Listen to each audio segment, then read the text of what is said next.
World Autism Awareness Day, a day to promote acceptance, understanding, and inclusion for those on the autism spectrum. And one issue that many people face is burnout. There are ways to overcome some of the sensory overload and help identify triggers, and the research community is working to learn more about them every day. Dr. Megan Anna is here this morning to talk about World Autism Month and her new book titled The Autistic Burnout Workbook. Good morning. Thank you so much for joining us. Thank you for having me. So let's talk about this day, a day meant to raise awareness about autism and the autism spectrum.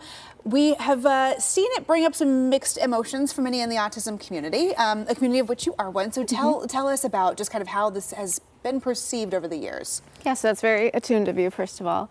So awareness is obviously very important, and we've certainly benefited from it in the sense that we are getting better at identifying folks. But sometimes a lot of the historical narratives have been coming from non-autistic people, and a lot of fear-based or fix-it, kind of let's cure this thing. And many of us don't necessarily feel that way about our experience.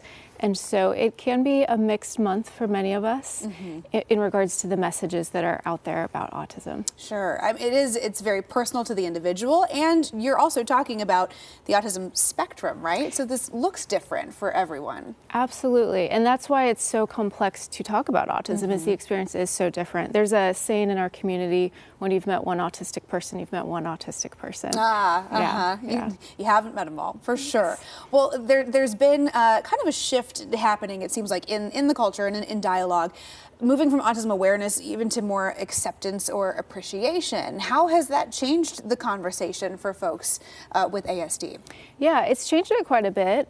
So awareness, obviously an important first step, and then acceptance, we're still kind of talking about like, well, I can tolerate your difference. And then appreciation would be a genuine, we see that there's benefit to there be neurodiversity in the world in the same way that there's benefit to ecological diversity, that we're actually, this is something that benefits humanity. Sure. And why does that language matter? You know, when we talk about having these conversations and the way that we talk about autism, that has a real impact for people. Absolutely. Part of what we're seeing is, you know, historically this has been a medical diagnosis, and that's important for legal purposes and for accommodations.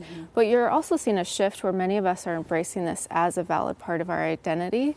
And so that shift is one that promotes more self-acceptance, and more positive self-esteem. And so it can be really important on an identity level to make that shift. For sure. And on that identity level, so you are a psychologist. You were also diagnosed with autism later in life. So I'm curious for your perspective on that, and what understanding it's maybe changed or given you. Absolutely. So it's interesting because being a medical professional, I was one of those professionals who was nervous about bringing up autism in the medical room of, I feel like I'm going to give my patient bad news if I mention this.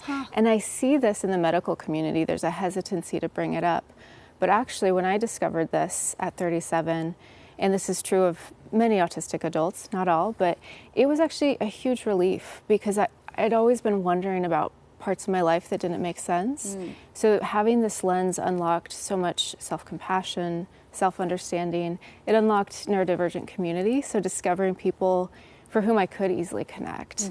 So it's been a really positive thing in my life, and I think many people don't realize that, is that discovering this can actually, it's not necessarily bad news. It can be a very positive thing in many of our lives. In some cases, it's connecting some of the dots and thinking, oh, these things help make a lot more sense now. And with that in mind, you know, a lot of the conversation, I think, has typically focused around children first being diagnosed or growing up with autism, not as much how that moves into adulthood and your working life and your professional world. And that's something that you have actually tackled with a new book. Tell us about it. Yeah, so I just released the Autistic Burnout Workbook, and this is really, I'm really passionate about mental health and autistic folks, and one of the things we know is that there is this lost generation of autistic adults, and many of them are actually in therapy settings.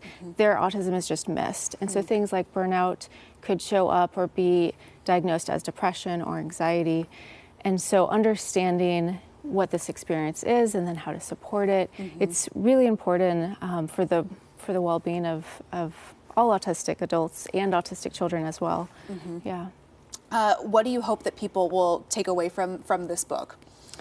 I hope, a few things. I hope it raises awareness of autistic burnout because it is a significant issue in mental health circles, but I also hope it just empowers people to learn how to build a life that actually works for them so that they can be more resilient to burnout and experience less of it. Absolutely. And so with that in mind, the support and the action goes beyond the Awareness Day. So what would you like people to keep in mind this month and really throughout the year?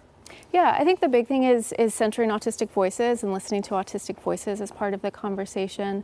And the more in general that we can move toward more neuro-inclusive societies, and that can look like, not making assumptions about there being one right way to communicate or to move our bodies. The more we're able to do that, I think the more inclusive we're able to build society. Absolutely. Well, Dr. Neff, we really appreciate you being here. Thank you for your insight on a very important day. And if you'd like to dig into more of the conversation, you can find more resources. You can also find where to get Dr. Neff's new book, The Autistic Burnout Workbook. We've got all that for you on KOIN.com.